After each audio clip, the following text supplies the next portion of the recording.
Hello students, आज हम paediatric का नेक्स्ट यूनिट शुरू करने जा रहे हैं जिसका नाम है ग्रोथ एंड डेवलपमेंट। तो इसके बारे में हम पढ़ेंगे what is growth and what is development, what are the principles of growth and development and what are the factors affecting growth and development. तो in this video first of all we are going to discuss about the definitions of growth and development. तो सुनने को ये दोनों चीजें एक जैसी लगती है कि ग्रोथ एंड डेवलपमेंट एक जैसी है, इनमें कोई फर्क नहीं है, लेकिन इन दोनों में भी बहुत सा फर्क है जो हम यहाँ पे अभी डिस्कस करेंगे। तो ग्रोथ क्या है, पहले इसकी डेफिनेशन हम डिस्कस करेंगे। Growth means it refers to increase in the size और mass, increase in the size और मास। जैसे किसी भी ऑर्गन का, टिश्यूज का जब उनकी गिनती बढ़ती है, इंक्रीज इन साइज। किसी भी ऑर्गन का साइज कैसे बड़ा होगा, जब उनके सेल टिश्यू की गिनती जो है, काउंटिंग जो है वो बढ़ेगी और उनका वेट बढ़ेगा, तभी वो ऑर्गन है जो है बच्चे का ऑर्गन है, फिर वो धीरे धीरे ग्रो करके बड़े जो है, हमारे ऑर्गन थोड़े बड़े होते हैं, बच्चों के ऑर्गन छोटे होते हैं। तो उनकी जो है एज के अकॉर्डिंग, जैसे जैसे बेबी एज के अकॉर्डिंग ग्रो करता है वैसे वैसे उनके ऑर्गन भी ग्रो करते हैं। कैसे ग्रो करते हैं, जब उनके बीच में जो टिश्यू है, उस ऑर्गन में जो सेल है, जब उनकी गिनती बढ़ती है और जब उनका साइज बढ़ता है, तभी ऑर्गन जो है बड़े होते हैं एज पर एज। तो it means multiplication of the cells. तो कैसे कोई भी ऑर्गन कैसे ग्रो करता है, जब उनके सेल्स की मल्टीप्लिकेशन होती है and increase in the intracellular substance. जब उनमें कोई भी इंट्रासेल्युलर सब्सटेंस जो है, जो mitochondria, ribosomes, Golgi bodies, number of organelles जो है किसी सेल में प्रेजेंट है, जब वो सारी चीजें जो है बढ़ती है, काउंटिंग में बढ़ती है, साइज में बढ़ती है, तो उसे बोलते हैं हम growth.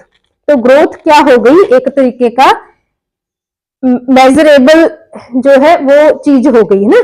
It can be measured in inches, centimetres, kilograms and pounds. तो ग्रोथ को हम हम गिन मिन सकते हैं, हम इसको मेजर कर सकते हैं। जैसे हमारी हाइट बढ़ती है इंचेस में, सेंटीमीटर्स में, वो भी हम मेजर कर सकते हैं। जैसे हमारा वेट बढ़ता है किलोग्राम्स में, पाउंड्स में, वो चीज को हम मेजर कर सकते हैं, हम इसे गिन मिन सकते हैं, हम इसे तोल सकते हैं। तो जिन चीजों को, जिस प्रोसेस को हम गिन मिन सकते हैं, तोल सकते हैं, उसे हम बोलते हैं growth. So it is quantitative in nature. Quantitative है, नंबरिंग में हम इसे गिन सकते हैं, मिन सकते हैं। तो ग्रोथ क्या है, क्वांटिटेटिव इन नेचर है। और ये कैसे पॉसिबल होती है, बाय इंक्रीज इन साइज और मास ऑफ द टिश्यू। जब हमारी बॉडी जो है एज वाइज ग्रो करती है, तो ऑर्गन्स में सेल जो है मल्टीप्लाई होते हैं और उन ऑर्गन्स का वेट भी बढ़ता है और उन ऑर्गन का साइज भी बढ़ता है। दैट मीन्स हमारे ऑर्गन्स क्या है, ग्रो कर रहे हैं, उनकी ग्रोथ हो रही है अच्छे से। Then what is development. तो इसके जो है दूसरी साइड, डेवलपमेंट क्या है, it refers to increase in skills.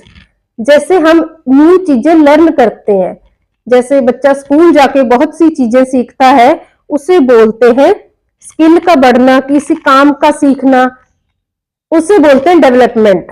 तो ग्रोथ जो है, ग्रो तो सभी बच्चे करते हैं, लेकिन जो डेवलपमेंट है, जो स्किल का बढ़ना एंड काम करने की समर्था का बढ़ना, कैपेसिटी टू डू फंक्शन, वो डिपेंड करती है कि उस बच्चे को कितनी अपॉर्चुनिटी मिली, उसे स्कूल जाने का मौका मिला कि नहीं, उसको कुछ अच्छा सीखने का मौका मिला कि नहीं।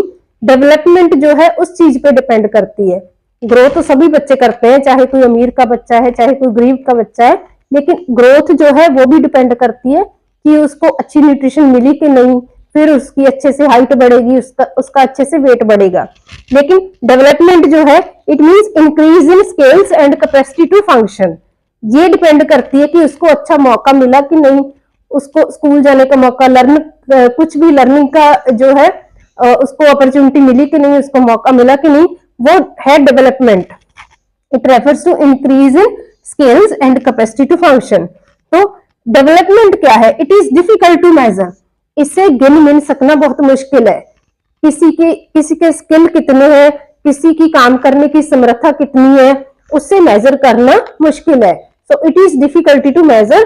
सो it is qualitative in nature. ये पर्सन की क्या हो गई, किसी को स्किल या उसकी मेंटल जो है कैपेसिटी देखनी है, मतलब उस पर्सन की हमने, उस बच्चे की हमने क्या देखनी है, क्वालिटीज देखनी है। तो क्वालिटीज मेजर करना भी बहुत मुश्किल है, इसीलिए डेवलपमेंट क्या है, क्वालिटेटिव इन नेचर है and it depends upon the maturation and learning. ये जो है अपॉर्चुनिटी पे बेस्ड है। अगर अच्छी अपॉर्चुनिटीज मिली, अच्छा गाइड मिला, अच्छा गुरु मिला किसी को, तो उसकी डेवलपमेंट जो है बहुत अच्छी होगी। लेकिन अगर किसी के पास स्किल है लेकिन वो स्किल पॉलिश नहीं हो पाए, किसी की पॉवर्टी की वजह से, किसी भी फैमिली इशू की वजह से, कई बच्चे बहुत जो है बहुत स्किलफुल होते हैं लेकिन उनको अपॉर्चुनिटी नहीं मिल पाती, तो उनकी डेवलपमेंट जो है अच्छे से नहीं हो पाती। तो डेवलपमेंट क्या है, increase in skill and capacity to function and it is difficult to measure. इसका गिन मिल सकना मुश्किल है, क्वालिटेटिव इन नेचर है, इसको गिन मिल नहीं सकते हम, and it depends upon the maturation and learning. Opportunity पे डिपेंड है, अगर अपॉर्चुनिटीज मिलेगी तो डेवलपमेंट अच्छे से होगी, अदरवाइज जो है उस किसी भी पर्सन का स्किल जो है अच्छे से पॉलिश नहीं हो पाएगा और अच्छे से उसकी डेवलपमेंट नहीं हो पाएगी। तो ग्रोथ एंड डेवलपमेंट में क्या डिफरेंस है, ये आपको अभी अच्छे से क्लियर हो गया होगा। नेक्स्ट हम डिस्कस करने जा रहे हैं, what are the factors affecting growth and development. कौन से फैक्टर्स हैं जिनकी वजह से बच्चा अच्छे से ग्रो कर सकता है, या कौन से फैक्टर्स हैं जिनकी वजह से बच्चा अच्छे से ग्रो नहीं कर पाया, और कौन से फैक्टर्स हैं जो दोनों को ग्रोथ एंड डेवलपमेंट को अफेक्ट करते हैं, ये हम आगे डिस्कस करेंगे। The next is about the factors affecting growth and development. कौन से फैक्टर्स हैं जो बेबी की ग्रोथ एंड डेवलपमेंट को अफेक्ट करते हैं, उस पर असर डालते हैं। तो यहाँ पे मेन 3 कैटेगरीज में इनको डिवाइड किया गया है फैक्टर्स को। हेरिडिटी फैक्टर है, environmental factor and some other factors हैं जो बेबी की ग्रोथ एंड डेवलपमेंट को अफेक्ट करते हैं। तो बच्चे की हाइट कितनी होगी, वेट कितना होगा, बच्चे को स्किल्स कितने डेवलपमेंट होंगे, इंटेलिजेंसी कैसी होगी, तो इन कैटेगरीज के अकॉर्डिंग जो है बच्चे की ग्रोथ एंड डेवलपमेंट जो है वो अफेक्ट होती है। तो सबसे पहले हेरिडिटी, कैसा उसको जीन्स का कॉम्बिनेशन मिला है पेरेंट्स से। कुछ मतलब नॉर्मल जीन्स मिले हैं, जैसे बहुत से जेनेटिक डिसऑर्डर्स है, क्रोमोसोमल अबनॉर्मलिटीज है, डाउन सिंड्रोम है, टर्नर सिंड्रोम है ना, बहुत से जो है ब्लड डिसऑर्डर है, हीमोफीलिया है। तो ऐसे अगर जेनेटिक डिसऑर्डर जो है हेरिडिटी बच्चे को मिलते हैं, मतलब पीढ़ी दर पीढ़ी कुछ जेनेटिक प्रॉब्लम अगर बच्चे को मिलती है, तो वो उसकी ग्रोथ एंड डेवलपमेंट पे इफेक्ट डालेंगी, असर डालेंगी, वो बच्चा अच्छे से ग्रो नहीं कर पाएगा। जैसे नॉर्मली हम बोलते हैं कि जीन जो है पेरेंट्स से हमें मिलते हैं, हमारी हाइट, हमारा जो है हमारे बालों की लेंथ, हमारी आंखों का कलर, सेक्स जो है मेल है फीमेल, सब कुछ जो है पेरेंट्स की जीन्स के अकॉर्डिंग जो है हमें मिलता है। तो ऐसे ही अगर पेरेंट्स को कोई है जो है जेनेटिक डिसऑर्डर है, वो भी कई बच्चों को पीढ़ी दर पीढ़ी जो है वो प्रॉब्लम्स जो है आगे जाती है। तो इनकी वजह से, उन प्रॉब्लम्स की वजह से बच्चा जो है अच्छे से ग्रो नहीं कर पाता। देन मेनली यहाँ पे है एनवायरमेंटल फैक्टर्स। हेरिडिटी का तो आप एक इसके ऊपर पूरा पैराग्राफ लिख सकते हो कि जनरली हमें कौन सी जो है ट्रेट्स जो है पेरेंट्स से मिलती है ना, आंखों का कलर हो गया है ना, बालों का कलर हो गया, हाइट होगी, वेट हो गया, फिजिकल हमारी फिजिक हो गई, वो सभी जो है हमें माता पिता से जीन्स मिलते हैं। तो मेनली यहाँ पे है एनवायरमेंटल फैक्टर्स। एनवायरमेंटल फैक्टर जो है वो बच्चे की ग्रोथ एंड डेवलपमेंट को कैसे अफेक्ट करते हैं। तो यहाँ पे एनवायरमेंटल फैक्टर्स को फर्दर जो है 2 कैटेगरीज में डिवाइड कर दिया गया है, क्योंकि हमें पता है बेबी जो है 9th मंथ तक मदर के अंदर जो है यूट्रस में ग्रो करता है ना, in the वूम of mother uterus में ग्रो करता है। तो वहां पे जो है उस एनवायरमेंट को क्या बोलेंगे हम, प्रीनेटल एनवायरमेंट। ठीक, बर्थ से पहले वाला एनवायरमेंट, बच्चे का जो है जन्म से पहले वाला एनवायरमेंट वो हो गया प्रीनेटल एनवायरमेंट। एंड जन्म के बाद वाला एनवायरमेंट कौन सा हो गया, पोस्ट नेटल एनवायरमेंट।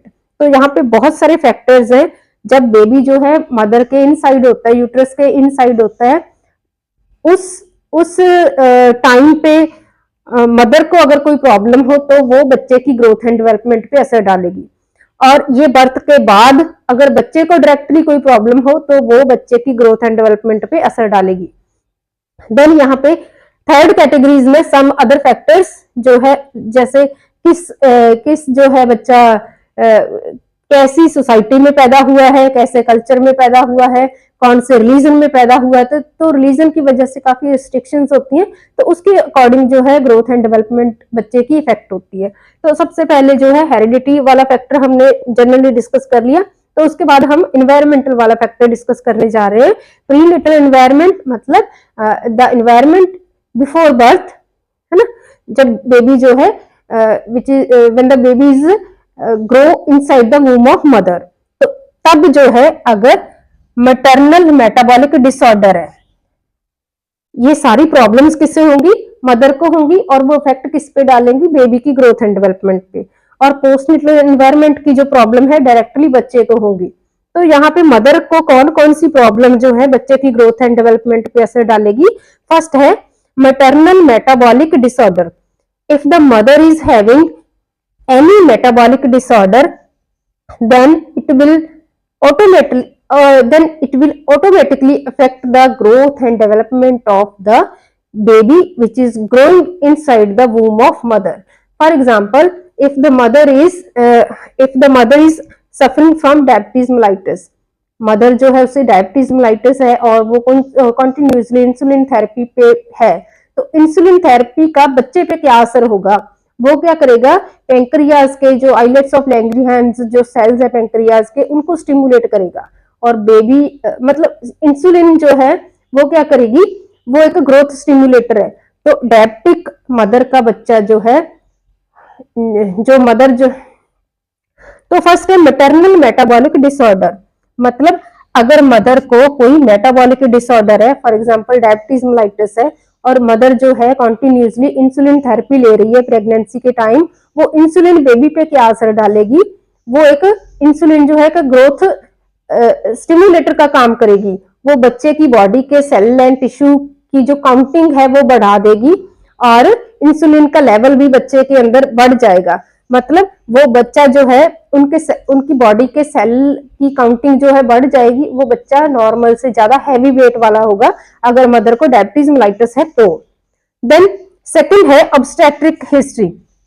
अगर प्रेगनेंसी के टाइम मदर की ऑब्स्टेट्रिक हिस्ट्री मतलब खराब चल रही है, उसको उस टाइम जो है प्रेगनेंसी के टाइम थायराइड प्रॉब्लम हो गई, प्रेगनेंसी के टाइम हाइपरटेंशन हो गई, एक्लेम्शिया हो गया, तो ये सब चीजें जो है क्या कर देगी, बिकॉज एक्लेम्शिया की एग्जांपल ले लो, वो क्या कर देगी, बच्चे को ब्लड सप्लाई जो है प्रेशर से जाने लगेगा, और 6 मंथ तक जाते जाते ब्लड सप्लाई जो है हाइपरटेंशन की वजह से बच्चे की बॉडी पे इफेक्ट डालेगी। एक्लेम्शिया की वजह से प्रीमेच्योर रप्चर हो जाएगी मेम्ब्रेन्स, और बच्चा जो है टाइम से पहले डिलीवर हो जाएगा।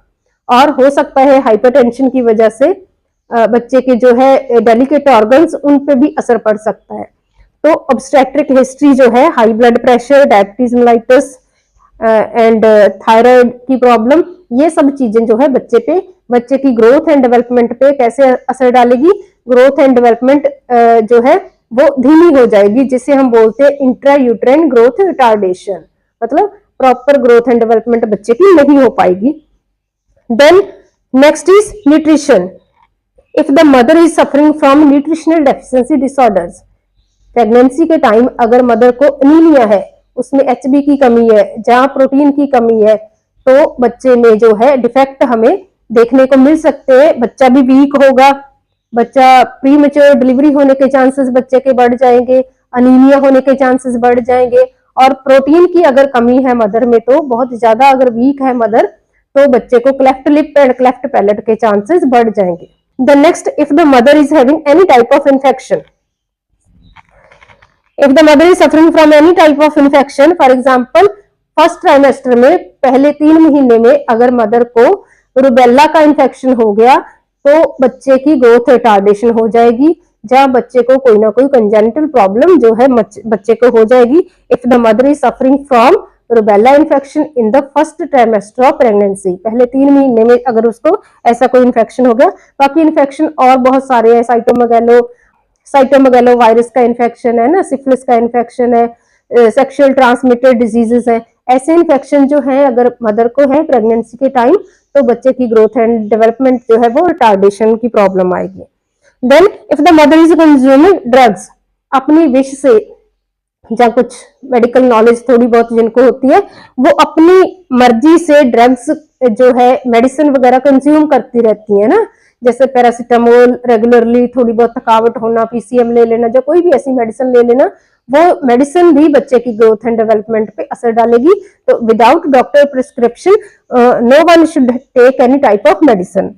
देन मैटरनल हार्मोन्स, तो यहाँ पे मैटरनल हार्मोन जो है, फॉर एग्जांपल थायरॉक्साइन है, जो मदर का, जो बेबी का जो है थायराइड ग्लैंड, वो 12th वीक ऑफ जेस्टेशन के बाद जो है वो थायरॉक्साइन वो प्रोड्यूस करने लगता है बेबी का थायराइड ग्लैंड। तो इससे पहले जो है थायराइड ग्लैंड जो है, थायराइड हार्मोन जो है बच्चा कहाँ से मतलब रिसीव करता है, from the maternal blood.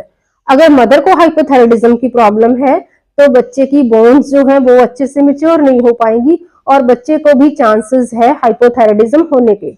If the mother is having hypothyroidism then there are chances of baby to receive the same problem, hypothyroidism. Then second example, insulin का हमने ले लिया। if the mother is having diabetes mellitus, अगर mother को diabetes mellitus है तो insulin therapy पे है मदर, तो इंसुलिन जो मदर ले रही है वो बच्चे पे इफेक्ट डालेगी। कैसे इफेक्ट डालेगी? बच्चे की सेल टिश्यू की ग्रोथ को स्टिमुलेट कर देगी और बच्चे का साइज जो है नॉर्मल से बड़ा हो जाएगा। इसलिए डायबिटिक मदर के जो बच्चे हैं वो हैवी वेट के होते हैं as compare to normal mother जो है उनके कंपैरेटिवली। तो ये सारे प्रीनेटल फैक्टर्स हैं। If the mother is having any maternal metabolic disorder, वो भी बच्चे पे इफेक्ट डालेगी इंसुलिन। ऑब्स्टेट्रिक हिस्ट्री खराब है, हाइपरटेंशन है, कोई और प्रॉब्लम है, इन्फेक्शन है, ठीक है, ये सब चीजें जो है वो भी बच्चे की ग्रोथ एंड डेवलपमेंट पे इफेक्ट डालेगी। न्यूट्रिशनल डेफिशिएंसी है, मदर वीक है तो बच्चा अच्छा हेल्दी वेल्दी नहीं पैदा हो सकेगा। ड्रग्स कंज्यूम कर रही है मदर, ठीक है, तो भी बच्चे पे इफेक्ट डालेगी। कुछ ड्रग्स जो होती है वो हमारा प्लेसेंटा वाला बैरियर क्रॉस करके डायरेक्टली बच्चे के ब्लड में चली जाती हैं और फिर जो है बच्चे में वो डिस्टरबेंस क्रिएट करती है, प्रॉब्लम क्रिएट करती है। Maternal hormones for example thyroxine and insulin, ये दोनों भी मदर के जो प्रॉब्लम्स है वो बच्चे पे इफेक्ट डालती है because baby is growing inside the mother. Then now after delivery, postnatal environment, मतलब अभी बेबी जो है हमारे बाहर वाले एनवायरनमेंट में आ गया, एक्स्ट्रा यूट्राइन एनवायरनमेंट में आ गया।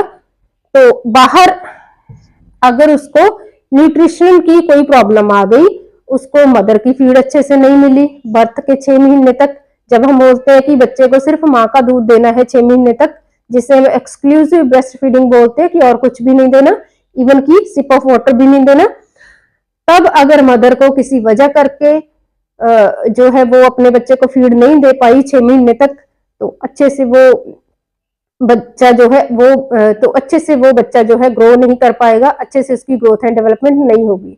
और 6 महीने के बाद अगर बच्चे को वीनिंग डाइट अच्छे से नहीं मिल पाई तो भी बच्चा जो है वो अनीमिक हो जाएगा, बिकॉज मदर फीड पे ही रखते हैं कुछ फैमिलीज।